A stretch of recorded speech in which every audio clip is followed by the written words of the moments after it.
కొన్ని నెలల క్రిందట మనం ఒక సిరీస్ మొదలుపెట్టాం. మీకు గుర్తుందా? ఆత్మీయ దృఢత్వం అనేది, స్పిరిచువల్ ఫిట్నెస్ కదా. ఎంతమందికి గుర్తుంది? మనకి ఎలా ఆరోగ్యం వస్తుందట చెప్పాలి. బుక్ తీయాలా? గట్టిగా చెప్పండి. ఏది చెప్పినా గట్టిగా చెప్పాను, పర్వాలే. మనకి ఆరోగ్యం ఎలా వస్తుంది? పోనీ ఇక్కడ ఉన్న వారందరికీ ఆరోగ్యం ఉందా? నేను ఆరోగ్యంగా ఉన్నానండి అన్న వాళ్ళు చేతులు ఎత్తండి. ఎవరు ఆరోగ్యంగా లేరా? అందరూ అనారోగ్యంగా ఉన్నారా? ఏదో బాధ, మానసికంగా కృంగిపోతున్నారేమో, శారీరక బాధలతో ఉన్నారేమో, నాకు తెలియదు. కానీ చూడండి, ఆరోగ్యం సంపాదించుకోవడానికి చాలా మార్గాలు ఉన్నాయి. శారీరకంగా, అలాగే ఆధ్యాత్మికంగా కూడా మనం నేర్చుకున్నాం కదా. అందుకనే మనకు మూలవాక్యాన్ని మనం ఒకసారి జ్ఞాపకం చేసుకుంటే మత్తయి సువార్త 4వ అధ్యాయం 4వ వచనంలో, సంతోషము గల మనస్సు ఆరోగ్య కారణము, ఆరోగ్యకు కారణమట. అంటే సంతోషంగా ఉన్న మనస్సు దేనికి రీజన్ అవుతుందట? ఆరోగ్యానికి కారణం అవుతుందట. ఇంకా నలిగిన మనస్సు ఎముకలను ఎండిపోజేయును. అది అంటే మీరు ఊరికే దుఃఖంలో, ఊరికే డిప్రెషన్లో, వేస్ట్ వాటి గురించి ఆలోచిస్తూ మీరు దేవుడిచ్చాక మంచి యొక్క ఆరోగ్యాన్ని కానీ ఆశీర్వాదాన్ని కానీ మీరు పోగొట్టుకునే వారు అవుతారు. కనుక మీరు ఎప్పుడు కూడా ఆరోగ్యంగా ఉండాలి. సంతోషంగా ఉంటే అదే సగం ఆరోగ్యం. డాక్టర్స్ కూడా అదే కదా చెప్తారు. ఎక్కువ ఆలోచించద్దమ్మా, చింతించకండి అంటారు. ఆ విషయాన్ని కూడా దేవుడు పేతురు పత్రికలో మనకి తెలియజేస్తారు. మొదటి పేతురు పత్రిక 5వ అధ్యాయం 7వ వచనంలో, ఆయన మిమ్మల్ని గూర్చి చింతించుచున్నాడు కనుక మీ చింత యావత్తు ఆయన మీద వేయడి అని తెలియజేస్తున్నాడు. అంటే మనం దేని గురించి ఆలోచిస్తామో ఆయనకి తెలుసు, మనకు అవసరతలు ఏంటో తెలుసు, అన్నీ తెలిసిన దేవుడు మనకు బాధలు కూడా తెలుసు. ఆ బాధలు తెలిసినప్పుడు ఆ బాధల్ని మీరంతలో మీరే దాన్ని సాల్వ్ చేసుకోవాలనుకుంటే, మీరే పరిష్కరించుకోవాలనుకుంటే అది సాధ్యపడదు. మేబీ కొన్ని మాత్రమే అవ్వచ్చు, కొన్ని మాత్రమే పరిష్కరించుకోదగినవి అవుతాయి. అన్నీ మీరు చేసుకోలేరు కదా. అందుకు దేవుడు తెలియజేస్తాడు ఏంటంటే, ఆయన మనల్ని గురించి ఎప్పుడూ ఆలోచిస్తూ ఉంటాడు. మీరు ఏది సార్ట్అవుట్ చేయగలరు, ఏది చేయలేరు ఆయనకి తెలుసు. కాబట్టి వాటి నిమిత్తం కూడా దేవుడు తెలియజేస్తున్నాడు, మిమ్మల్ని గురించి ఆయన చింతిస్తున్నాడట. కనుక మీ చింత యావత్తు ఆయన మీద వేయడానికి ప్రయత్నం చేస్తే ఆయన అన్నీ కూడా ఏం చేస్తారట? మీకు కావలసిన రీతిలో. కనుక మనం ఆలోచిద్దాం. మనకు ఆరోగ్యం రాకపోవడానికి కారణాలు ఏంటంటే, మొట్టమొదటిగా మనము చింతిస్తుంటాం ఎక్కువగా. మనం ఏదో బాధ వేదలు ఎప్పుడు కూడా మీరు వాటిల్లోనే మీరు ఉంటూ ఉంటారు ఎక్కువ. రేపటి దినం ఎలా గడుస్తుందో, అప్పు ఎలా కట్టాలనో, లేకపోతే ఇంకేదో చేయాలనో, పైపెచ్చు దేవుడిచ్చిన దాన్ని మీరు తిని త్రాగుతున్నప్పుడు, మీరు పని చేస్తున్నప్పుడు కూడా, మీరు దేవుని నిమిత్తం మీరు చేయలేనప్పుడు కూడా మీరు అనారోగ్య పాలైపోతారు. మీకు ఆరోగ్యం రాదు.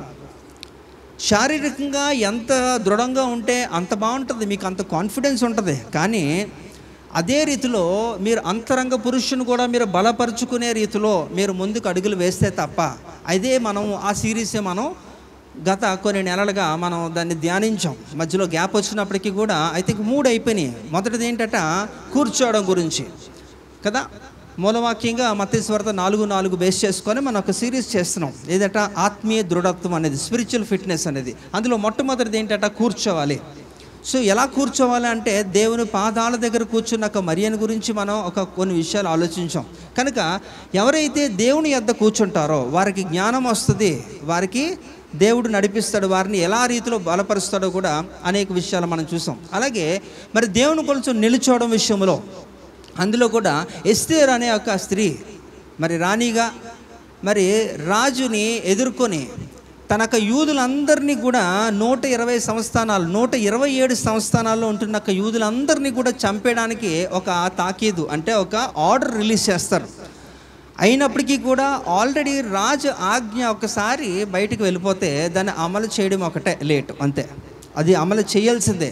అలాంటిది రాజు ఆజ్ఞ ఇచ్చినప్పటికీ కూడా మరి ఆ ఆజ్ఞను సైతము తిరిగి మళ్ళీ వెనక్కి తీసుకొని మరి దేవుడు ఎంత గొప్ప కార్యం చేశారంటే, ఆ విషయంలో తన ప్రజల కొరకు ఎస్తేర్ అనే ఒక స్త్రీ తనను నిల్చుంది. అంతేకాదు దేవుని కొరకు నెహెమ్యా, అలాగే చాలామంది గురించి మనం మాట్లాడుకున్నాం. కనుక ఎవరైతే దేవుని కొరకు నిలుచుంటారో ఖచ్చితంగా వారిని దేవుడు బలపరుస్తాడు. ఒకవేళ ఆ స్త్రీ ఆ రోజు లేకపోతే నేను అనుకుంటాను, ఎందుకంటే ఉన్న దేశాలు అవి. ఎస్తేరు కాలంలో ఉంటున్న ఎంతమంది దేశాలు ఉన్నాయట భూమి మీద? ఇప్పుడు 197 అయితే అప్పుడు 127. ఆ 127 దేశాల్లో ఉంటున్న యూదులందరినీ కూడా చంపేద్దామని ఒక ఆర్డర్ రిలీజ్ చేశారు. అలాంటిది ఒకవేళ తను ఆ రోజు కానీ ఉపవాసం ఉండి ఎదుర్కోకపోతే, దేవుని కొరకు నిల్చోకపోతే, ఈరోజు యూదులు అనబడిన వారు ఎవరు ఉండరు, ఇశ్రాయేలు దేశం అనేది కూడా ఉండకపోనేమో. అంటే దేవుని కొరకు నిలబడితే దేవుడు ఎంతగా దీవిస్తాడంటే, ఈరోజు ఎస్తేర్ ఒక క్లాసికల్ ఎగ్జాంపుల్ అయిపోయింది. ఒక చక్కటి ఒక మాదిరి, ఒక ఉదాహరణగా మనకి ఈరోజు మనం మాట్లాడుకోగలుగుతున్నాం. అంటే తను దేవుని కొరకు నిలుచుంది కనుక కూర్చుంటే ఆరోగ్యము, నిలుచుంటే ఆరోగ్యం, అలాగే నడిస్తే కూడా ఆరోగ్యమే కదా. మరి నడిస్తే సాధారణంగా ప్రతి ఒక్కరూ కూడా నడవాలి. రోజుకి ఇన్ని అడుగులు వేయాలి, 5,000 వేయాలి మినిమం, లేకపోతే కనీసం 4,000 అన్నా సరే అడుగులు మనము రోజు వేయాలట. అది మీరు ఇంట్లో వేస్తారా బయట వేస్తారా అనేది అనవసరం, కానీ మీ అడుగులు అనేది కనీసం రోజుకి ఎంత మోతాదులో కన్నీ పడితే ఇన్ని అడుగులు కానీ వేయగలిగితే దానివల్ల మీకు ఆరోగ్యం అట శారీరకంగా. అది డాక్టర్స్ చెప్తున్న హెల్త్ బెనిఫిట్స్ అవన్నీ కూడా. కానీ దేవుని కొరకు నువ్వేం చేస్తున్నావు అంటే, ఆధ్యాత్మికంగా నీకు ఆరోగ్యం రావాలంటే నువ్వు అలా నడిస్తే సరిపోదు, దేవుని అడుగు జాడల్లో నడవాలి. అందుకే మొదటి పేతురు పత్రికలో ఈ యొక్క పేతురు, అపోస్తులైన పేతురు గారు తెలియజేస్తున్నారు, క్రీస్తు మన కొరకు ఏంటట అడుగు జాడలను విడిచిపెట్టాడు. ఆ అడుగు జాడల్లో మనం కానీ నడవగలిగితే మనకి ఎలాంటి ఆరోగ్యం వస్తుంది అనేది కూడా ఆయన తెలియజేస్తున్నాడు. అంతేకాదు, ఒక హానోక్ అనే ఒక గొప్ప భక్తుడు ఉన్నాడు. ఆదికాండం 5వ అధ్యాయం 23, 24 వచనాల్లో మనకి కనిపిస్తాడు. ఆ వ్యక్తి కూడా చాలా చక్కగా 300 సంవత్సరములు ఏం చేశారట, దేవునితో నడిచాడట.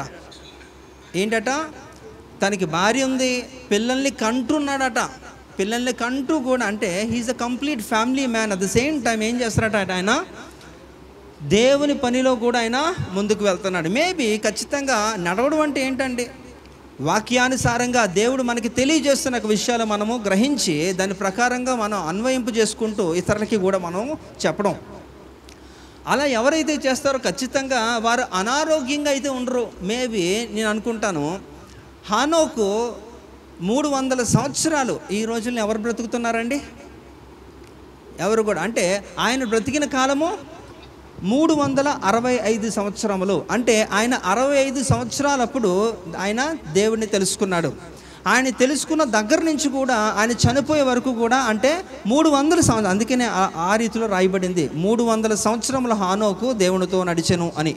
అంటే ఆయన ఏ రోజు కూడా ఒక్కరోజు కూడా మరి సెలవు ఇవ్వలేదు దేవునితో నడవడానికి.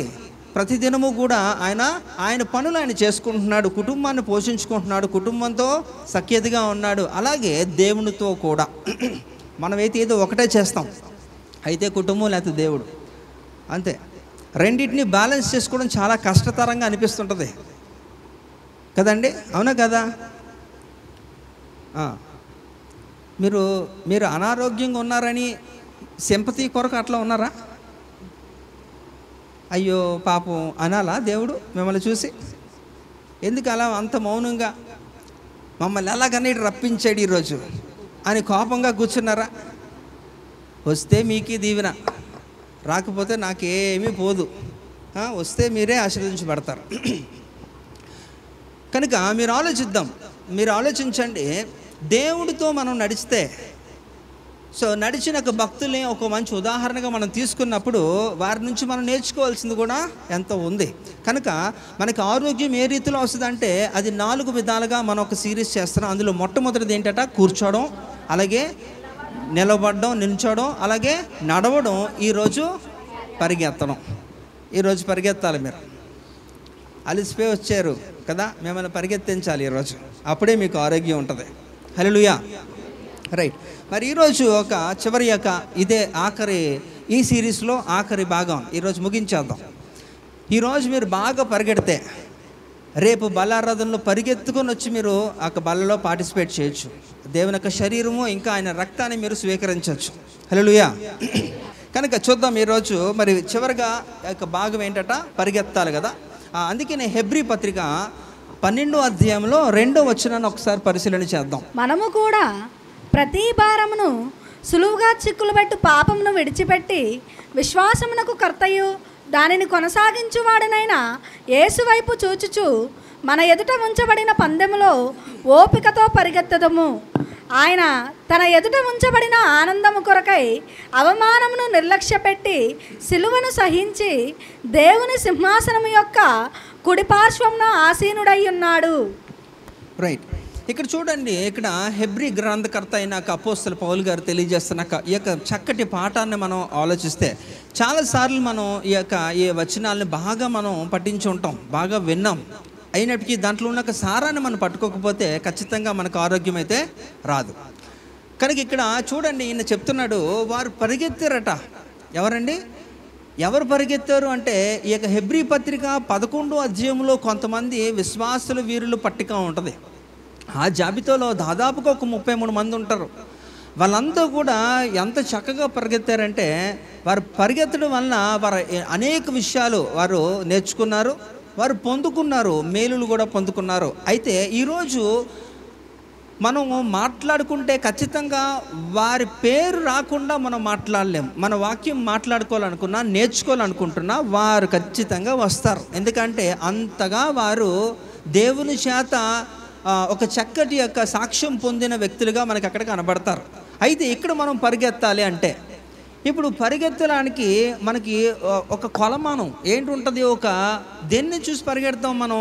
ఇప్పుడు ఊరికినే ఎవరు పరిగెత్తారు కదండి. ఏదన్నా ఒక పందెం ఉందనుకోండి, పందెం అంటే ఏంటంటే అది 100 మీటర్స్ రన్ అవ్వచ్చు, 200 అవ్వచ్చు, 500 అవ్వచ్చు. అన్ని మీటర్లు అంటే అక్కడ చివరిగా ఏముంటుందంట, ఒక ఫినిషింగ్ లైన్ ఉంటుంది. ఆ లైన్ని క్రాస్ చేసుకొని ఎవరైతే ముందుగా వెళ్తారో వారే విజేతగా నిలబడతారు. అయితే ఎవరైతే ఆ పరుగులో గెలుస్తారో వారికి మేబీ ఒక చక్కటి యొక్క కప్పు ఒక బహుకరిస్తారు, ఒక సర్టిఫికెట్ ఇస్తారు, మెడల్స్ ఇస్తారు, అందరూ కూడా ప్రశంసిస్తూ ఉంటారన్నమాట. ఆ రీతిలో ఏదో అంటే ప్రతిదానికి కూడా విజేతకి ఎప్పుడు కూడా బహుమానం ఉంటుంది, అవునా కదా. అందుకనే మనకి ప్రకటన గ్రంథం 2వ అధ్యాయము 7లో కానీ 17లో కానీ మనం చూస్తే అక్కడ కొన్ని బహుమానాలు ఇవ్వబడ్డాయి. అక్కడ కూడా స్టార్టింగ్ అడ్రస్ చేస్తూ అపోస్తలుడైన యోహాను తెలియజేస్తున్న ఒక మాట ఏంటంటే జయించిన వారికే కదండి. ఏంటట, జయించిన వారికి ఏముంటుందట, జీవ కిరీటం, జీవవృక్ష ఫలాన్ని భుజిస్తారట, మరుగైన మన్నా ఉంటుందట, తదితర విషయాలన్నీ కూడా అక్కడ తెలియజేయబడ్డాయి. అయితే ఆ క్లాజ్ మీరు చూడాలి, ఎవరు పెడితే వారికి అది జరగదు. ఎవరట, జయించిన వారికే కదా. అంటే ఎవరైతే దేవుడు పెట్టిన పరీక్షలో వారి యొక్క జీవిత పరీక్షలో వారు ముందుకు వెళ్తారో, అన్నిటినీ ఎదుర్కొని ముందుకు వెళ్తారో వారికి మాత్రమే అలాంటిది ఒక బహుమానం ఇవ్వబడుతుంది. కనుక ఈరోజు మనం పరిగెత్తాలంటే మనకు ఒక లక్ష్యం ఉండాలి. అయితే ఎవరిని లక్ష్యం చేసుకుని మనం పరిగెత్తాలంటే మనకు ఒక టార్గెట్ ఉండాలి. టార్గెట్ లేకుండా ఎవడు కూడా ఏం చేయడు. ఒక గోల్ సెట్ చేసుకోవాలి, మనకు ఒక గమ్యం ఉండాలి. మన అందరికీ గమ్యం ఉందా? మీ గమ్యం ఏంటండి చెప్పండి. పొద్దున్న లేవాలి, రెడీ అవ్వాలి, పనికి వెళ్ళాలి, తిరిగి రావాలి, అదే గమ్యమా? అదేనా గమ్యం? ఎంతవరకు అండి అదంతా కూడా? మీరు బ్రతుకున్నంత వరకు, మీకు ఓపుకున్నంత వరకు గట్టిగా మాట్లాడతారు, అంతేనా? ఆ తర్వాత ఏం చేస్తారు? ఏం చేయరు. అది కాదు కదా. మనల్ని దేవుడు ఎందుకు నిర్మించాడంటే మనల్ని ఆయన చిత్తము మనం జరిగించడానికి, తిరిగి మరలా ఎక్కడి నుంచి అయితే దేవుడు మనల్ని పంపాడో అక్కడికే మనం వెళ్ళాలి. అందుకనే కదా ఫిలిప్పీ రాసిన పత్రిక 3వ అధ్యాయం 20వ వచనంలో ఆయన ఆ ఫిలిప్పీ సంఘానికి తెలియజేస్తున్నారు, మనం ఎలాంటి వారమట, ఎక్కడ వారమట, చదువుతారా? మన పౌరస్థితి పరలోకమందున్నది, అక్కడ నుండి ప్రభువైన యేసుక్రీస్తు అను రక్షకుని నిమిత్తము కనిపెట్టుకొని ఉన్నాము. చాలమ్మా. కాబట్టి మన పౌరస్థితి ఇప్పుడు మనందరం కూడా మాట్లాడుకోవడానికి we are proud to called as citizens of Indian అంట మాట్లాడతాం కదా. భారతదేశ పౌరులు అని చెప్పుకోవడానికి గర్విస్తున్నాము అని మాట్లాడుతూ ఉంటారు దేశభక్తి ఉన్నవారు. లేకపోతే మామూలుగా ఫార్మాలిటీగా కూడా మీరు చెప్తారు, ఎందుకంటే యూ బిలాంగ్ టు ఇండియా. కానీ even though we belong to India, before that we belong to Christ కదా. మన భారతదేశ పౌరులు అయినప్పటికీ కూడా యాక్చువల్గా మన యొక్క శాశ్వతమైన ఇల్లు ఇదైతే కాదు కదండి. ఆధ్యాత్మికంగా మాట్లాడుకుంటే మనకి ఒక ఇల్లు ఉంది. ఎక్కడుందట అది? పరలోకం. కాబట్టి మనందరూ గమ్యం ఏదై ఉండాలి, మన ఇంటికి మనం చేరాలంతే. మీరు ఏ రీతిలో అయితే పొద్దున్న మీరు లేచి రెడీ అయ్యి పనికి వెళ్తారో తిరిగి మళ్ళీ ఎక్కడికి వెళ్ళాలనుకుంటారు? ఇంటికే వెళ్తారు. మీ పని అయిపోయినాక ఆఫీసులన్నీ ముగించుకొని మళ్ళీ తిరిగి ఇంటికి వెళ్తారు. అదే రీతిలో ఒక రోజు అనేది ఒకటి రాబోతుంది. ఆ రోజు మీరు శాశ్వతముగా ఈ యొక్క ఏం చేయాలా? ఈ యొక్క భూమిని విడిచిపెట్టాలి. అప్పుడు ఎక్కడికి వెళ్తారు? ఇంటికి వెళ్తారా? ఇంకెక్కడికన్నా వెళ్తారా? వాస్తవంగా అయితే ఇంటికే వెళ్ళాలి. కానీ ఇంటికి చాలామంది చేరరు. కారణం ఏంటో తెలుసా? వారికి అప్పగించిన పనిని వారు నిర్లక్ష్యము చేసి శాపగ్రస్తులైపోయి.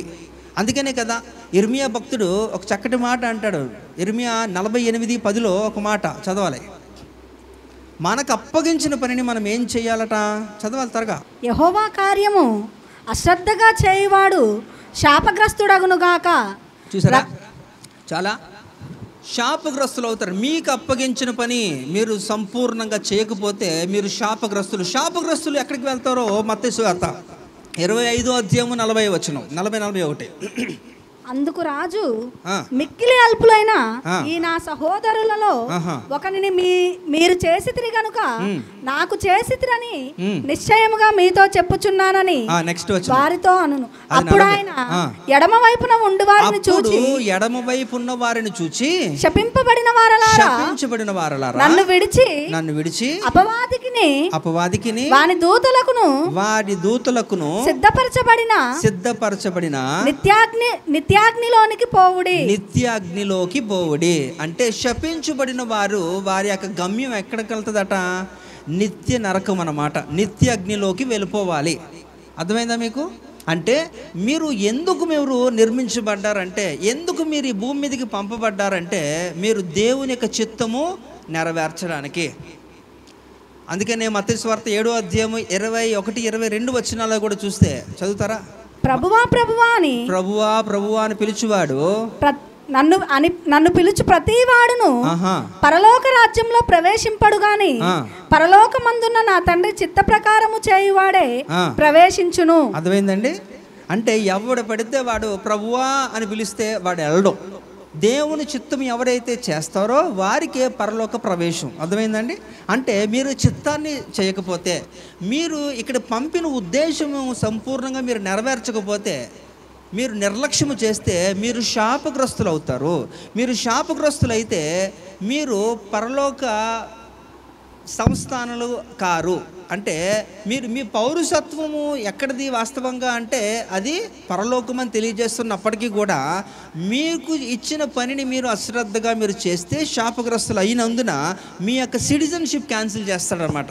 అంటే మీ పౌరస్థితిని దేవుడు క్యాన్సిల్ చేసి మీరు శాపగ్రస్తులు అయిపోయినప్పుడు మీరు వెళ్ళవలసింది దేవుని ఇంటికి బదులు ఇంకొక దగ్గరికి వెళ్తారు. కనుక అది చాలా భయంకరమైనది అన్నమాట. సో మనం అలా వెళ్ళకుండా మనం ఏం చేయాలట? మన గమ్యాన్ని మనము ఏం చేసుకోవాలట? ఒక గోల్ సెట్ చేసుకోవాలంటే మనకు గమ్యస్థానాన్ని మనము నిర్దేశించుకొని దాని ప్రకారం వెళ్ళాలి. అందుకు ఈ పరుగులో ప్రధానమైనది ఏంటట? మనం పరిగెత్తాలంటే మనకు ఒక గోల్ సెట్ చేసుకోవాలి, ఒక గమ్యాన్ని మనం నిర్దేశించుకోవాలి, దాని ప్రకారం మనం వెళ్ళాలి. అయితే మనం ఇప్పుడు పరిగెత్తాలంటే మనం 100 మీటర్ల 200 500 అది కాదు. అక్కడ అది ఈ లోకానుసారంగా పందెపు పరుగులు వివిధ రకాలైనది. కానీ మనము పరిగెత్తవలసింది ఏంటి అంటే మనము ఎవరిని మనం ఉదాహరణగా తీసుకోవాలంటే మనకు పూర్వీకులైన పరిశుద్ధులను మనము ఉదాహరణగా తీసుకోవాలి. అది ఇక్కడ తెలియజేస్తున్నాడు. అది హెబ్రీ పత్రిక 12:2 మనం చదువుకున్నాం కదా. మరొకసారి చదువుతావా? మనము కూడా ప్రతి భారమును సులువుగా చిక్కులు పెట్టు పాపమును విడిచిపెట్టి విశ్వాసమునకు కర్తయు దానిని కొనసాగించువాడనైన యేసు వైపు చూచుచు మన ఎదుట ఉంచబడిన పందెములో ఓపికతో పరిగెత్తదము. ఆయన తన ఎదుట ఉంచబడిన ఆనందము కొరకై అవమానమును నిర్లక్ష్యపెట్టి సిలువను సహించి దేవుని సింహాసనము యొక్క కుడిపార్శ్వంన ఆసీనుడై ఉన్నాడు. కాబట్టి ఇక్కడ మనము కన్సిడర్ చేయాల్సింది ఎవరట, పరలోకంకి మనం వెళ్ళాలి అనేసి అంటే ఈ భూమి మీద ఉంటున్నప్పుడే గుర్తుపెట్టుకోండి, ఏం చేసినప్పటికీ కూడా మీరు ఏది చేయాలన్నా, మీరు ఆరోగ్యం రావాలన్నా, దేవుని చిత్తం నెరవేర్చాలన్నా, లేకపోతే పరలోకానికి వెళ్ళడం కొరకు ప్రయాసపడాలన్నా, ఏమన్నా సరే ఇవన్నీ కూడా కేవలము మీరు బ్రతుకుండగా మాత్రమే చేయదగినవి కదా. చనిపోయినాక ఎవడన్నా చేస్తాడా? చేసిన ఉపయోగం ఉండదు కూడా కదా. ఏం చేస్తారు చనిపోతే? ఏం చేయలేరు. ఎందుకంటే ఒకవేళ మీ యొక్క క్రియలు దేవునికి నచ్చి మీరు దేవుని ఏర్పాటులో ఉంటూ నీతిమంతులుగా శుద్ధులుగా మీరు జీవించగలిగితే, ఒకవేళ ఆ టైంలో ప్రభువునందు మీరు నిద్రించగలిగితే అప్పుడు మీరు ధన్యులు అవుతారు, ప్రకటన గ్రంథం 14:13 ప్రకారంగా కదా. లేకపోతే మీరు వెళ్ళే యొక్క స్థానం గమ్యం మారిపోతుంది. అందుకే ఇక్కడ మీరు తెలియజేసుకోవాల్సింది, ఇక్కడ మనం ఏ రీతిలో పరిగెత్తాలంటే, పరిగెడితే ఆరోగ్యం. చెప్పండి, పరిగెడితే హల్లెలూయా. వాస్తవంగా ఈ భూమి మీద శారీరకంగా కూడా మనం పరిగెడితే మనకు ఆరోగ్యమే, అలాగే ఆధ్యాత్మికంగా కూడా మనం పరిగెడితే మనకి ఆరోగ్యాన్ని దేవుడు ఇస్తాడని వాగ్దానం చేస్తున్నాడు. అలా పరిగెత్తిన వారు చాలామంది ఉన్నారు. అలాగే ఇక్కడ కూడా మనం ఒక్కొక్కటి నెమ్మదిగా చూద్దాం. ఇక్కడ కయ్యేను శత్రువుగా ఉండగా హేబేలు పరిగెత్తాడు. కయ్యేను ఎవరండి? ఆదాము ఒక ప్రథమ సంతానం కదా. కయ్యేను మొదటివాడు, పెద్ద కుమారుడు, జ్యేష్ఠ కుమారుడు. కయ్యేను ఒక తమ్ముడు ఎవరండి? హేబేలు. మరి హేబేలు కయ్యేను శత్రువుగా మరి తన యొక్క తమ్ముడిని ఏం చేశాడు? తను చంపేశాడు. మొట్టమొదటి నరహంతకుడిగా ఉన్నాడు. ఆయన దగ్గర నుంచి ఆయన పరిగెడతా ఉన్నాడు.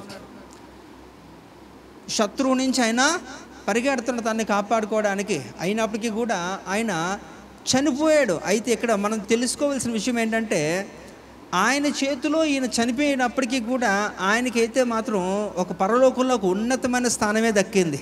ఎవరికి? కయ్యేనికా హేబేలుకా? హేబేలుకి. అందుకనే కదా వాస్తవంగా చూడండి, ఏమి కూడా అంటే దేవుని కొరకు పెద్దగా ఆయన ఏదో స్వార్థ చేసినట్టు మనకు కనబడలేదు. ఏమీ కూడా ఆయన గురించి ఎక్కువగా రాయబడలేదు. వాస్తవంగా చెప్పాలంటే ఇక ఆదికాండం 4వ అధ్యాయంలో మీరు చదివితే ఎక్కువగా కయ్యేను హేబేలు గురించి రాయబడలే.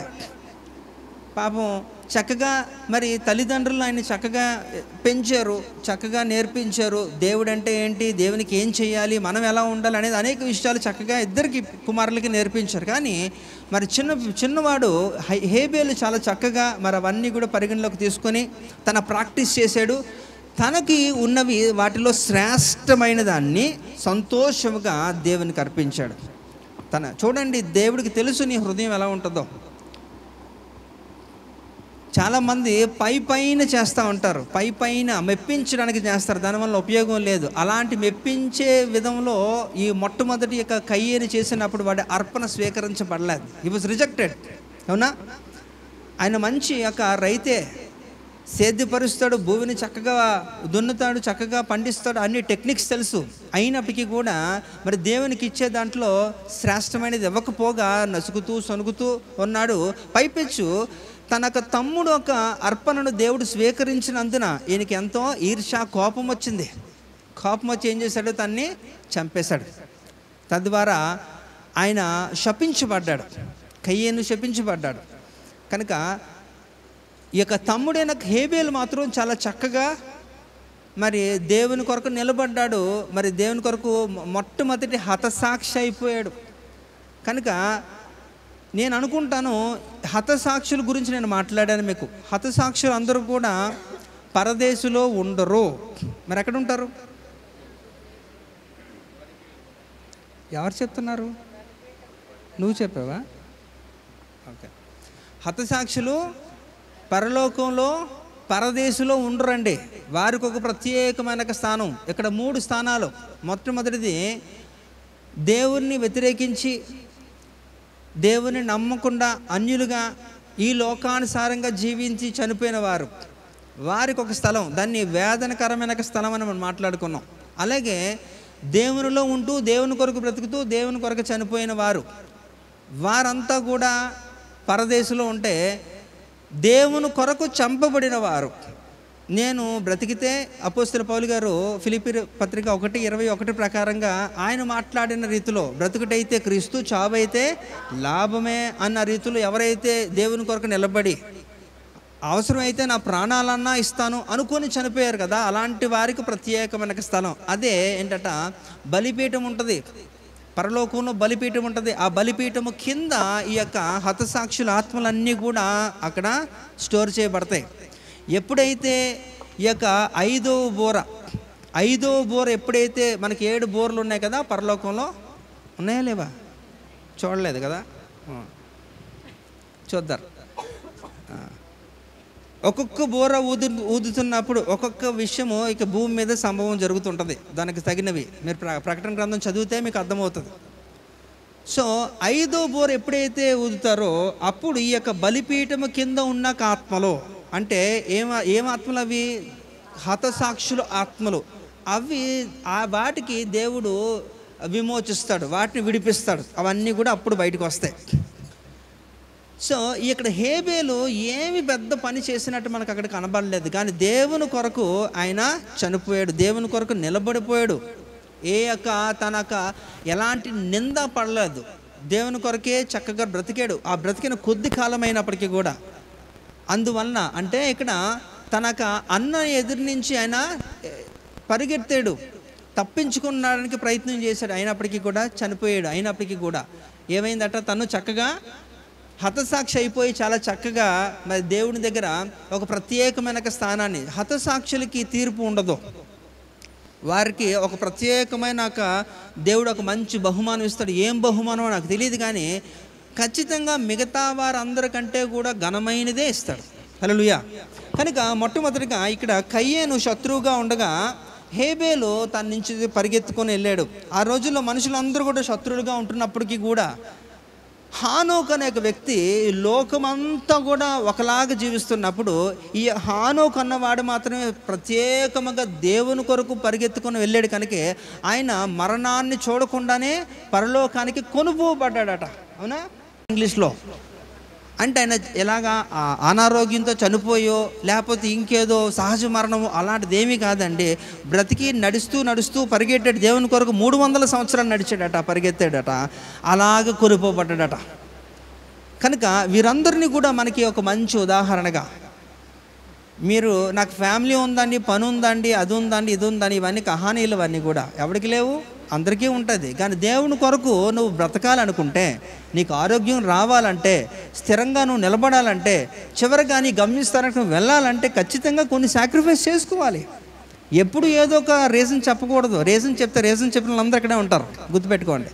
కనుక ఈ చివరి దినాల్లో కూడా మీకు ఉద్యమం రాకపోతే, రోషం రాకపోతే ఎవ్వడు మిమ్మల్ని కాపాడలేడు. కనుక ఇంకా చూస్తే ఈ యొక్క ప్రపంచమంతా కూడా ఒక ఎత్తు ఒకలాగుంటే ఒక నోవా మాత్రమే దేవుని కొరకు పరిగెత్తాడు. ఎంత? 120 సంవత్సరాలు పరిగెత్తాడు. అవునా? ఆ ఓడ కట్టి ప్రతిదినము కూడా దేవుని యొక్క పనిలో ఉంటూ ఓడ కడుతూ కూడా అనేకుల్ని దేవుని కొరకు సిద్ధపరచడానికి ప్రయత్నం చేశాడు పాపం. కానీ హీ ఫెయిల్డ్. కానీ ఆయనకి దక్కిందా లేదా? అందుకని నేను ముందే మీకు తెలియజేశాను. హెబ్రీ పత్రిక 11వ అధ్యాయం మొత్తం చదువుకోండి. ఇప్పుడు నేను చెప్పిన వాళ్ళ పేర్లన్నీ కూడా అందులోనే ఉంటాయి. హల్లెలూయా. ఇంకా చూస్తే ఈ యొక్క అబ్రహామే కానీ, షారా కానీ, ఇస్సాకే కానీ, యాకోబే కానీ, వీళ్ళందరి గురించి ఒక్కొక్కటి మనం మాట్లాడితే సమయం సరిపోదు. కనుక మీకు వాళ్ళ పేర్లు మాత్రమే చెప్తున్నాను. వీరంతా కూడా దేవుని కొరకు పరిగెత్తిన వారే. దేవుడు ఏం చెబితే అది నో చెప్పకుండా చేసుకొని వెళ్ళిపోయారు వీళ్ళంతా కూడా. కనీసం నెగోషియేట్ కూడా చేయలేదు, బేరాలు ఆడలేదు, ఇప్పుడు కాదు తర్వాత చేస్తాను అనలే. అన్నీ కూడా చాలా చక్కగా వారు చేసుకుంటూ వెళ్ళిపోయారు. ఇంకా ఐగుప్తులో కూడా అంతా శత్రువులుగా ఉండగా మోషే, అహరోను, మిరియాము వీరు ముగ్గురు కూడా ఎంతగా పరిగెత్తారంటే 1 కాదు 2 కాదు 40 సంవత్సరాలు పరిగెత్తారు. అందులోని ఆ ప్రజలందరూ ఏంటట అవహేళన చేస్తున్నారు. వీళ్ళు ముగ్గురిని కూడా వీరిని ఆటంకపరుస్తున్నారు, అవమానిస్తున్నారు, ఇబ్బంది పెడుతున్నారు. అయినప్పటికీ కూడా వారి పరుగుని వారు ఎంత మాత్రమూ ఆపలేదు. దానికి ప్రతిఫలం దేవుడు ఇచ్చాడా అండి? వారి ముగ్గురికి దేవుడు ఇచ్చాడా? వారి పేర్లు కూడా ఈ జాబితాలోనే దేవుడు ఉంచాడు. కాబట్టి మీరు ఆలోచించండి, దేవుని కొరకు ఎవరైతే పరిగెడతారో వారు ఎప్పటికీ కూడా వారికంటూ ఒక ప్రత్యేకమైన స్థానాన్ని దేవుడు కల్పిస్తాడు. ఈ భూమి మీద మీకు అనారోగ్యంగా ఉన్నప్పటికీ కూడా నేను చెప్తున్నాను, అంటే దేవుడు ఇస్తే అది మల్టీపర్పస్గానే ఉంటుంది మోస్ట్లీ. ఒకవేళ ఇవ్వలేదు అంటే అపోస్తలుడు పౌలు గారు లాగా, అపోస్తలుడు పౌలు గారికి కూడా ఒక సమస్య ఉంది కదా, ఆరోగ్య సమస్యలు ఉన్నాయి ఆయనకి కాళ్ళు సరిగ్గా ఉండవు, కళ్ళు సమస్య, పెద్ద పేగు సమస్య, ఇలాంటి యొక్క సమస్యలతో ఆయన ఎన్నో స్థలాలకు వెళ్ళిపోయి అంతటా కూడా సువార్త, వ్యక్తిగతంగా సువార్త చేశాడు, గుంపులుగా సువార్త చేశాడు. జత పని వారు దాదాపుగా ఒక 22 మందితో కలిసి ఆయన అనేక చోట్లకి వెళ్ళి వారు సువార్త చేశారు. కొన్ని సంఘాలే కట్టాడు, మనకు తెలిసిన ఒక 7, కానీ అవి కాకుండా చాలా ఉన్నాయి. మాసిదోనియా అది కూడా సంఘమే కదా, కొరింథీ అది సంఘమే కదా, గలతీ అది సంఘమే, ఫిలిప్పు అది సంఘమే, కొలసి అది సంఘమే. కానీ సంఘాలుగా పరిగణించినవి 7. ఏంటవి? Ephesus, Smyrna, Pergamum, Thyatira, Sardis, Philadelphia. ఇవి మాత్రమే మీరు సంఘాలుగా పరిగణిస్తున్నారు, కానీ అవి కాదు. వాటితో పాటు ఇప్పుడు నేను చెబుతున్నవన్నీ కూడా కొరింథీ, ఫిలిప్పు, కొలసి, ఇంకా గలతీ, దెసలోనిక, మాసిదోనియా, ఇవన్నీ కూడా సంఘాలే. ఇది వ్యక్తిగతంగా ఒక్కొక్కరికే చెప్పలేదని, వ్యక్తిగతంగా పరిచర్య వేరు, గుంపులుగా చేసింది వేరు, జత పనివారుగా చేసింది సంఘాలుగా స్థిరపరిచి ఇంత గొప్పగా ఆయన పరిచర్య చేసుకుని వెళ్ళాడు. ఎవరు? యొక్క అపోస్తలైన పౌలు గారు. కాబట్టి ఇక్కడ మీరు ఆలోచించి, వీళ్ళంతా అనేక కష్టాలు అనుభవిస్తూ కూడా పరిగెడుతూ తుదకు ఏం చేశారట? వారి యొక్క పరుగుని ఏం చేశారట? కడముట్టించారు. వారు కంప్లీట్ చేయగలిగారు, ఎక్కడ కూడా బ్రేక్ తీసుకోలే. నేను ఎందుకు చెప్తున్నానంటే అపోస్తలుడు పౌలు గారి గురించి, ఆరోగ్య సమస్యలు అనేకం ఉంటున్నప్పటికీ కూడా ఆయన ఎప్పుడు కూడా ఆగలేదు. నేను అంటున్నాను కదా, కొన్ని సందర్భాల్లో ఆరోగ్యాన్ని దేవుడు స్వస్థత ఇవ్వకపోతే దేవుడు వినట్లేదనో లేకపోతే ఇంకేదో కాదండి, దేవుడు నిన్ను స్వస్థపరచలేని వాడు కాదు. ఆయన నిన్ను స్వస్థపరచగలిగిన దేవుడే. యెహోవా రాఫాగా ఆయనకి ఒక పేరుంది, ఆయన స్వస్థపరచగలడు. చనిపోయిన వారినే బాగు చేశాడు కదా లేపినప్పుడు, అనారోగ్యంతో ఉన్న వారిని బాగు చేయలేడా? 100% చేయగల సమర్థుడు అయినప్పటికీ కూడా కొంతమందికి దేవుని మహిమార్థమే ఆయన బాగు చేయుడు, అది కూడా తెలుసుకోవాలి. ఆ విషయానికి వస్తే ఆ కోవలని అపోస్తలుడు పౌలు గారు ఉన్నారు. ఆయనకున్న సమస్యను బట్టి 2 సార్లు వెళ్ళి దేవుడితో మాట్లాడినప్పుడు ఏమీ మాట్లాడలేదు. 3సారి కూడా తెగించి వెళ్ళి మాట్లాడినప్పుడు దేవుడు, నా కృప నీకు చాలు. ఎందుకని? అప్పుడు అర్థమైంది అనమాట. అంటే దేవుని కృప ఉంటే చాలు, దేవుని కృపే అన్నిటికన్నా ఉన్నతమైనది అని ఆయన తెలుసుకోగలిగాడు. అందుకనే కదా అదొక సిరీస్ నేను స్టార్ట్ చేశాను మీకు కదా. ఏంటది? కృప. కృప ఏం చేస్తుంది? ఇంకా అందులో 2 అయినాయి, అది కూడా గుర్తుందా? మర్చిపోయారా? మీకు ఏ రోజు వాక్యం ఆ రోజే గుర్తులేనప్పుడు ఎంత గ్యాప్ ఇస్తున్నప్పుడు అవన్నీ వెళ్ళిపోతాయి ఇవ్వటం. కనుక అది కూడా మనం ముగిద్దాం సమయం చూసుకొని. చివరిది కృప మనల్ని ఏం చేస్తారంటే ప్రత్యేకపరుస్తుంది. అదొక్కటి బ్యాలెన్స్ ఉంది, అది చేద్దాం. కనుక ఇక్కడ మీరు ఆలోచించండి, ఒకవేళ కానీ మీకు ఆరోగ్యం, ఇప్పుడు నేను ఆరోగ్యం గురించి మాట్లాడుతున్నప్పుడు నాకు ఆరోగ్యం లేదని అంటే, ఆరోగ్యం ఇవ్వట్లేదంటే, ఎంత ప్రార్థన చేసినా నీకు ఆరోగ్యంగా ఉండట్లేదంటే గుర్తుపెట్టుకోండి, దాని వలన కూడా దేవునికి మహిమ వచ్చే రీతిలోనే మిమ్మల్ని ఉదాహరణగా చూపించి ఇతరులని వారిని ఆకర్షించడానికో ఏదో ఒక ఉన్నతమైన ప్రణాళిక ఉంటుంది, అది కూడా తెలుసుకోవాలి మీరు. అయితే మీరు చనిపోయేటట్టు దేవుడు చేయడు కదా, మిమ్మల్ని ఆరోగ్యంగా లేకపోయినప్పటికీ మిమ్మల్ని ఉంచుతున్నాడు అంటే దేవుని యొక్క ప్రణాళిక ఏంటో మీరు తెలుసుకోవాలి. అది అపోస్తలుడు పౌలు గారు అప్పుడు తెలుసుకున్నాడు, 3వసారి మాత్రం తెలుసుకోగలిగాడు. నా కృప నీకు చాలు అన్నప్పుడు ఆ రోజు నుంచి అంట ఆయన చనిపోయే వరకు కూడా మరలా ఆయనకు ఒక సమస్య ఉన్నట్టు కూడా ఆయన ఎప్పుడు కూడా ఆయనకి గుర్తే లేదంట. ఎప్పుడు కూడా యాక్టివ్గానే పని చేసుకుని వెళ్ళాడట. ఎక్కడ కూడా పలానా దగ్గర నేను ఇలాగ చితికిలు పడిపోయినాను, బాధపడ్డానో, వేదన చెందానో, నా ఆరోగ్యం పాడైందనో ఎక్కడ కూడా ఒక్క స్టేట్మెంట్ కూడా లేదు. కారణం ఏంటో తెలుసా? దేవుని కృప నీకుంటే నీకు అన్నీ కూడా అయిపోతాయి. హల్లెలూయా. కనుక ఇక్కడ చూడండి, వీళ్ళెవ్వరు కూడా, ఇప్పుడు నేను చెబుతున్న వాళ్ళెవ్వరు కూడా సుఖాల కొరకు ఎవరూ పని చేయలేదు, స్వస్థతల కొరకు ఎవరూ పని చేయలేదు, నాకు ఇది కావాలి అది కావాలని చేయలేదు. వాళ్ళందరూ కూడా ఇప్పుడు నేను మాట్లాడుతున్న పేర్లు పెట్టిన వారందరూ కూడా దేవుని కొరకు పనిచేశారు, దేవుని కొరకు చనిపోయారు. కొంతమంది సహజ మరణం, కొంతమంది చంపబడ్డారు, కానీ వారు బ్రతికిందే దేవుని కొరకు. హల్లెలూయా. అది మనం తెలుసుకోవాలి. కనుక హెబ్రీ, అది ఇందాక నేను చెప్పిన రీతిలో 11వ అధ్యాయంలో అన్నింటిలో కూడా చూస్తే వాళ్ళెవ్వరు కూడా సంపదల కొరకు, స్వస్థతల కొరకు ఎవరు కూడా పరిగెత్తలేదట. వారందరూ కూడా దేవుని కొరకు పరిగెత్తినందుకు దేవుడు వారి అందరినీ కూడా కలిపి ఒక ప్రత్యేకమైన జాబితాలో వేసేశారు. వాళ్ళు ఏమంటున్నారంటే విశ్వాసుల వీరులు, విశ్వాస వీరులు అంటున్నారట. అంటే వారి విశ్వాసంలో ఎంత మాత్రం వాళ్ళు తగ్గిపోలే. వారికి వచ్చిన సమస్యలు కొన్ని వర్ణాతీతం, వర్ణించలేనివి, అంత భయంకరమైన సమస్యల్లో ఉన్నారు. అయినప్పటికీ కూడా వారి విశ్వాసంలో చెక్కు చెదరలేదట. దేవుని కొరకు నిలబడ్డారు, దేవుని కొరకు చనిపోయారు. అంటే వారి పరుగుని వాడు కడముట్టించారు వాళ్ళంతా కూడా. కనుక ఈరోజు ఈ యొక్క వాక్యం వింటున్న ఈ యొక్క సిరీస్లో మీరు గ్రహించవలసింది ఏంటంటే, మీరు ఆరోగ్యవంతులుగా ఉండాలంటే ఏం చేయాలట? మీరు పరిగెత్తాలి అనే దేవుడు ఇక్కడ తెలియజేస్తారు. కాబట్టి పరిశుద్ధులుగా ఎలా పరిగెత్తారో మీరు కూడా అలాగే పరిగెత్తాలట. అంటే మనకి ఒక రోల్ మోడల్స్గా వీళ్ళందరూ ఉన్నారు. వీళ్ళందరూ కూడా దేవుని కొరకు పరిగెత్తినోలే. కనుక వారు కష్టాలు అనుభవించారు, కానీ వారికి ఒక ప్రత్యేకమైన స్థానాన్ని దేవుడు కలుగజేశాడు. ఎక్కడ? మనం ఇందాకలో మాట్లాడుతున్నాం కదా, ఫిలిప్పీ 3:20లో. ఏంటది? మన పౌరసత్వము పరలోకములో ఉంది. మనం చెప్పుకోవడమే కానీ అది ఓన్ చేసుకోవడానికి మనకి దమ్ము సరిపోవట్లేదు. కారణం ఏంటో తెలుసా? మనము పంపించినాక విధానంలో, పంపించిన ఉద్దేశము మనము నెరవేర్చలేకపోతున్నాం. కనుక మీరు నెరవేర్చువారుగా ఉండాలంటే ఖచ్చితంగా ఎప్పుడు కూడా, కొంతమందికి మతిమరుపు ఉంటుంది. వాళ్ళు ఏం చేస్తారంటే ఒక అల్లారం పెట్టుకుంటారు, రిమైండర్ పెట్టుకుంటారు, నేను ఈ పని ఈ పలానా టైంలో చేయాలని. అలాగా కొంతమంది చేస్తూ ఉంటారు ప్రతిరోజు కూడా అలాగా. కనుక దేవుని పని విషయంలో కూడా మీరు ఒక రిమైండర్ పెట్టుకోండి, నేను ప్రతిరోజు ఇది పాటించాలి, ఈ రీతిలో నేను ముందుకు వెళ్ళాలని. కనుక ఎవరైతే అలా చేస్తారో ఖచ్చితంగా వారిని దేవుడు ఆరోగ్యంగానే ఉంచుతాడు. కాబట్టి ఏమీ లక్ష్య పెట్టి పరిగెత్తాలంటే పరిశుద్ధుల్ని లక్ష్య పెట్టాలి. అదే మనం మాట్లాడుతున్నాం.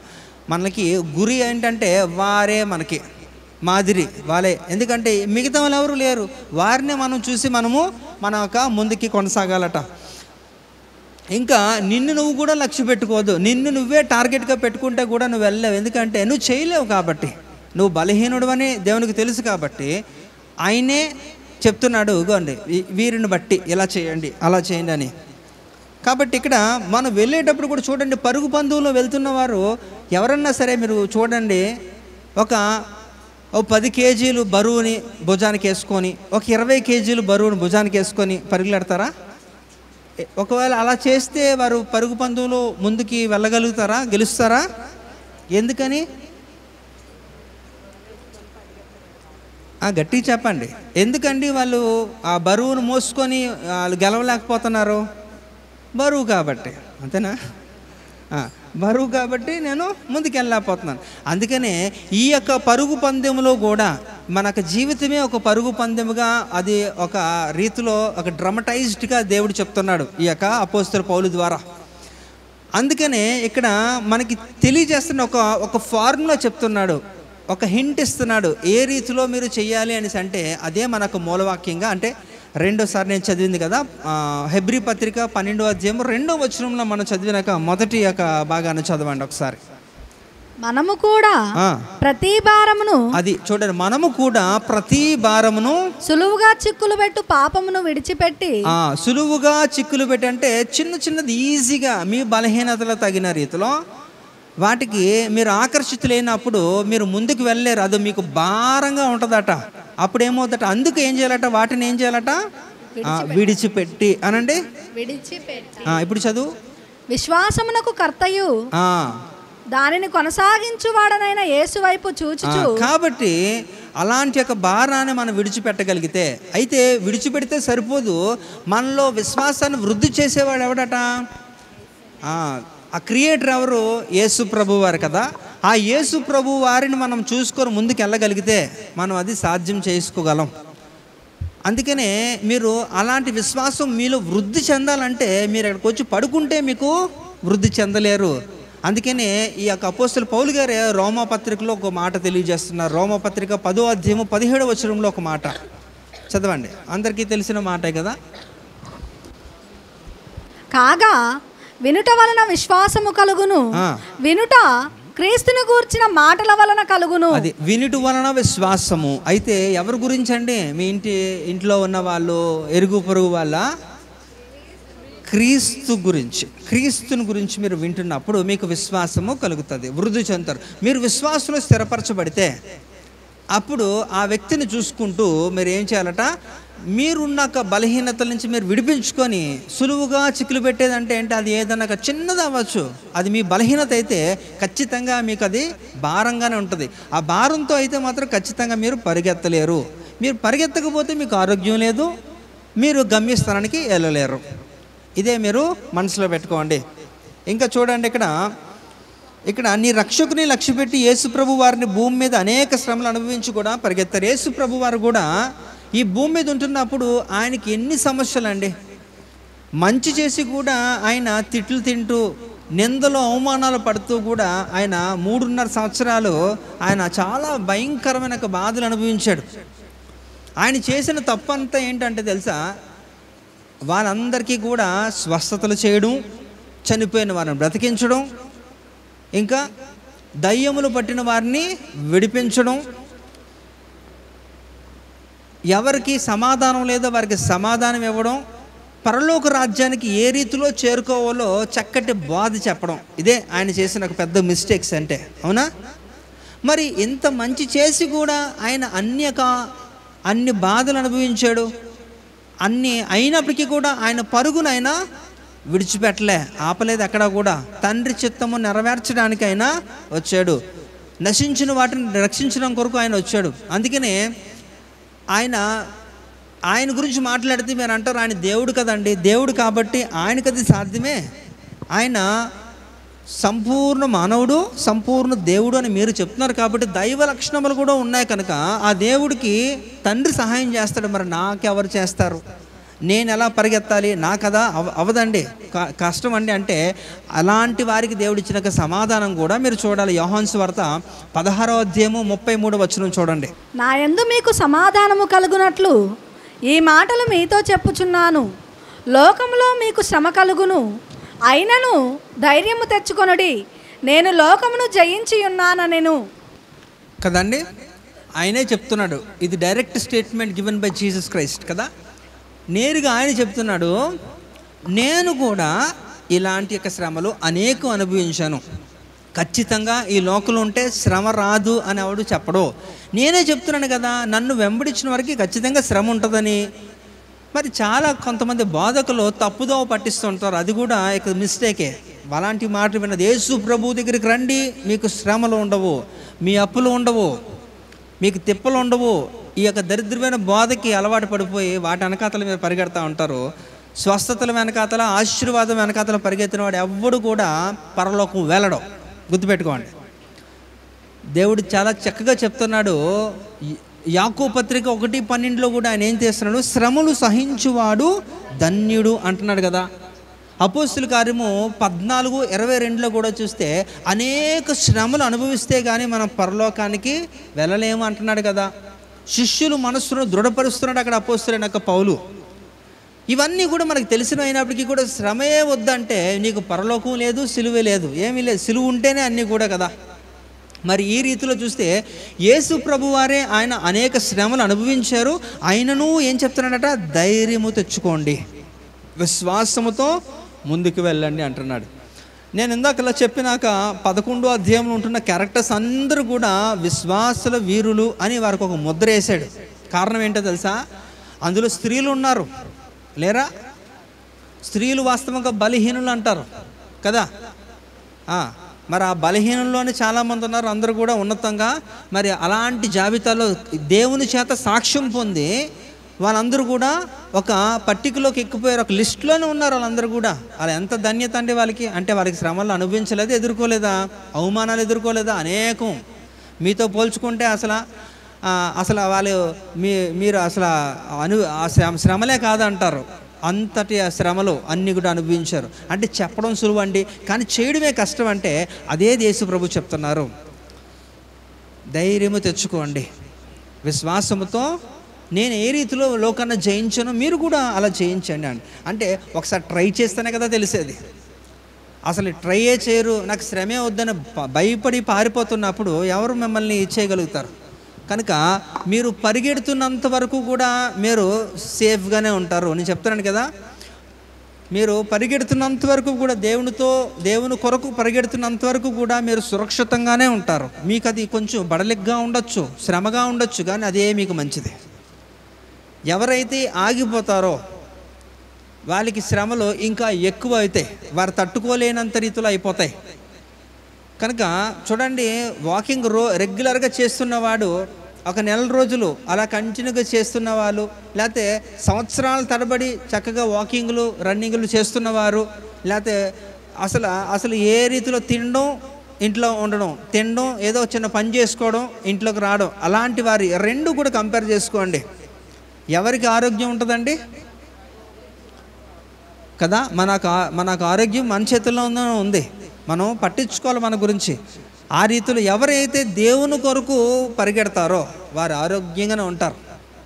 శారీరకంగా మీరు ఉండొచ్చు, ఒకవేళ లేకపోయినప్పటికీ కూడా అంతరంగ పురుషుడు దినదినము ఏమవుతాడట, నూతన పరచబడతాడట. కనుక మీలో ఉంటున్న అంతరంగ పురుషుడిని మీరు ఏం చేయాలట, మేత పెట్టండి. మీరు బాగా ఆరోగ్యంగా ఉండి అంతరంగ పురుషుడిని ఎప్పుడు కూడా బలహీనంగా ఉంచితే దానివల్ల ఏం ఉపయోగం ఉంటుంది? నాకు తెలిసి ఒకవేళ అలాంటి వాళ్ళు ఎవరైనా ఉంటే కడబోర అన్నది ఒకటి ఉన్నది. కడబోర అంటే ఏమీ లేదు, ఏడో ఒక బోర. ఆ బోర ఊదినప్పుడు ఆ యొక్క సౌండ్ మీకు వినపడదు ఖచ్చితంగా. నేను చెప్తున్నాను కదా, మేబీ యు ఆర్ డెఫ్, చెవిటి వారుగా ఉండొచ్చేమో ఆ టైంలో. ఎందుకంటే మీకు ఏమీ శక్తి లేదు, ఏమీ లేదు, ఎప్పుడు కూడా నీరసంగా ఉంటాడు అంతరంగ పురుషుడు. కనుక ఆ కడబూర అనేది మీకు వినపడదు, వినపడలేనప్పుడు మీరు ఎత్తపడరు, అంతే. ఇవన్నీ కూడా మీరు ఆలోచించదగినవి. మాకు తెలుసు అంటే తెలిసి కూడా చేయలేకపోతే ఏం ప్రయోజనం? తెలిసి అన్నప్పుడు చేయాలి, చేసుకుంటే మీకు మంచిది. కనుక మనకి ఆరోగ్యం, మనం స్పిరిచువల్గా మనం ఫిట్గా ఉండాలంటే, ఆత్మీయంగా మనం దృఢత్వం కలిగి ఉండాలంటే ఖచ్చితంగా ఈ 4 మనము దినచర్యలో మనము చేయాల్సిందే. ప్రతిదినము కూడా మనము యేసు పాదాల దగ్గర కూర్చోవడానికి కొంత సమయాన్ని మనము కేటాయించాలి. ఏ రీతిలో మీ యొక్క పనిపాట్లకు వెళ్తున్నారో కొంత టైము అక్కడ స్పెండ్ చేస్తున్నారు, ఆ రీతిలోనే మీరు కొంత టైంని దేవునికి కానీ అలాట్ చేయగలిగితే, దేవుని యొక్క పాదాల దగ్గర కూర్చొని ఒక వాక్యం వింటూ నేర్చుకుంటూ ప్రార్థనలో గడపడం, ఇవన్నీ నేర్చుకోగలిగితే మీకు ఆరోగ్యం. అలాగే ఎలాంటి పరిస్థితి వచ్చినప్పటికీ కూడా దేవుని కొరకు నిలుచోవడం కానీ మీరు కానీ నిలబడితే, బ్రతుకుటైతే క్రీస్తు, చావైతే లాభమే. నువ్వు బ్రతికితే క్రీస్తు కొరకు బ్రతుకు, ఆయన చూసుకుంటాడు. చనిపోయినా నో ప్రాబ్లం, ఎందుకంటే అది నీకు లాభంగా దేవుడు చేస్తాడు. కనుక ఆయన కొరకు మీరు నిల్చోవడం అనేది కూడా మీరు చేయగలిగితే నీకు ఆరోగ్యం. అలాగే ఆయన కొరకు నడవగలిగితే, ఈ యొక్క హానోకులాగా, ఈ యొక్క పేతురులాగా మీరు కానీ నడవగలిగితే అది మీకు ఆరోగ్యమే. చివరగా మీరు అపోస్తుల పౌలు గారిలాగా మీరు పరిగెత్తగలిగితే ఖచ్చితంగా దేవుడు మీకు ఆరోగ్యాన్ని ఇస్తాడు. మిమ్మల్ని ఆధ్యాత్మికంగా మీరు ఎప్పుడు కూడా దృఢంగా ఉండేటట్టు దేవుడు చేస్తాడు. హల్లెలూయా. అయితే మనం తింటున్న ఆహారాల గురించి మనకు ఒక అభిప్రాయం ఉంటుంది. ఏవేవో తింటుంటారు కదా మీరు. మీ ఫేవరెట్ ఫుడ్ ఏంటి అంటే ఏదో చెప్తారు. ఏం చెప్తావు వెంకటేశ్వరమ్మ, ఏం చెప్తావు నీకు ఫేవరెట్ ఫుడ్ అంటే? అదేనా? ఓకే, సరే, నిన్ను అడగకూడదు అయితే. బర్నబాస్ని అడగాలి, నువ్వు అదేనా?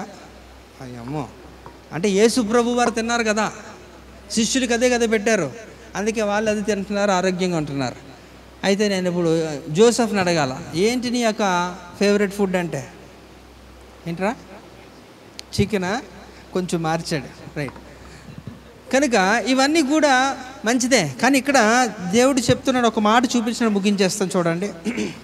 యోహాను సువార్త 6వ అధ్యాయము 55వ వచనం చదవండి ఒకసారి. నా శరీరము నిజమైన ఆహారమును, నా రక్తము నిజమైన పానమునై ఉన్నది. అంటే ఇక్కడ దీని అర్థం ఏంటంటే అంటే మిగతావి నిజమైనదని ఒకటి చెప్తుంటే మిగతావన్నీ కూడా కాలేనట్టే కదా. అంటే ఇక్కడ మళ్ళీ మీరు అనుకోవద్దు, మళ్ళీ అంటే ఇప్పుడు నేను తింటున్నదంతా కూడా వ్యర్థమా తింటున్నాను అంటే, నేను మళ్ళీ చెప్తున్నాను, ఇక్కడ ఆధ్యాత్మికంగా మీరు ఎలా ఉండాలట, దృఢంగా ఉండాలి. అంటే ఖచ్చితంగా మీరు ఏం తినాలి, దేవుని యొక్క ఆహారాన్ని భుజించాలి. పైపెచ్చి ఇంకా మనం రేపు మనందరం కూడా ఇన్వాల్వ్ అవబోతున్న దాంట్లో అది చాలా ప్రత్యేకమైనది. అది ఆషామాషిగా సరదాగా ప్రతి నెల ఉండేదే కదండి, పెద్ద లోపమే ఉందండి. ఒకవేళ మిస్ అయిపోతే ఈ నెల కాకపోతే ఇంకొక నెల, ఆ నెల కాకపోతే ఇంకొక నెల, అలా మీరు మార్చుకుంటూ వెళ్దాం అనుకుంటే, పర్వాలేదు అనుకుంటే, చెప్తున్నాను కదా, మీరు చాలా నష్టపోతారు. చాలా అంటే చాలా. ఇది ఎంతవరకు చేయాలంటే, ఈ యొక్క కార్యక్రమం ఎంతవరకు చేయాలంట చెప్పాలి. 50 సంవత్సరాలు 60 సంవత్సరాలు అన్నట్టు ఏమన్నా లిమిట్ ఉందండి? అంతవరకు కూడా నువ్వు బ్రతికినంత కాలము కూడా ఇది చేయాల్సిందే. ఇది రూల్. ఈ రూల్ అన్నప్పుడు దీన్ని ఎవడు బ్రేక్ చేయకూడదు. ఒకవేళ ఎవడన్నా బ్రేక్ చేస్తే దేవుడు వాడిని బ్రేక్ చేస్తాడు, అంతే, సింపుల్. కాబట్టి ఆయన శరీరము, ఆయన రక్తము ఏంటట, ఆ నిజమైన ఆహారము, నిజమైన పానీయంగా దేవుడు చెబుతున్నాడు. కనుక ఇది మనం తినాలి అంటే దీనికి ప్రత్యేకంగా మనలో మనము సిద్ధపాటు చేసుకోవాల్సిన అవసరత ఎంతన్నా ఉంది. కనుకనే నేను మీ అందరినీ కూడా చాలా సీరియస్గా మీకు అందరికీ తెలియజేస్తూ చెబుతున్నాను, అమ్మా దయచేసి రండి. శనివారం ఇదివరకు మనకి 4 శనివారాలు ఉండేవి. ఈ రోజుల్లో మరి అంత మీరు బలహీనులైపోతున్నారు, ఇంకేదో రాలేకపోతున్నారు. కనీసం మొదటి శనివారం అన్న సిద్ధపాటుకి రండి, అది మీకు మేలు, మీకే మంచిది, మీ కుటుంబానికి మంచిది. ఆయన పునరుద్ధాన శక్తిని మనం అనుభవించాలంటే మనం సిద్ధపాటు చేసుకొని రేపటి దినాన మనము అందులో పాలిభాగస్తులు అవ్వాలి. అది మీరు కొంతమందికి నొచ్చుకుంటారేమో, ఐ డోంట్ కేర్. ఎవడు వస్తాడో వాడికే, మిగతా రాలేని వారికి ఎవరికి కూడా నేను ఇవ్వట్లేదు. నేను ఇది కొన్ని నెలలుగా నేను ఇది చెబుతున్నాను. ఇందులో ఎలాంటి రాయితీలు ఉండవు. వచ్చిన వారు ఖచ్చితంగా మీరు తీసుకొని దీవించబడాలి. హల్లెలూయా. కాబట్టి మీరు ఆధ్యాత్మికంగా మీరు ఎలా ఉండాలండి చెప్పాలి, స్పిరిచువలీ ఫిట్గా ఉండాలి, స్పిరిచువల్ ఫిట్నెస్. కాబట్టి ఆధ్యాత్మికంగా మనము దృఢత్వము కలిగి ఉండాలి. మనక శరీరాన్ని ఎంతగా మనం పట్టించుకుంటామో, మన శరీరంలో ఉంటున్నాక అంతరంగ పురుషుని కూడా అంతే రీతిలో మనం పట్టించుకుంటే అది నీకు ఆశీర్వాదము, నీ వల్ల అనేకులకు ఆశీర్వాదము, దేవుని రాజ్యానికి మేలు. హల్లెలూయా. రైట్, మనం చిన్న ప్రార్థన చేసుకుందాం మరి.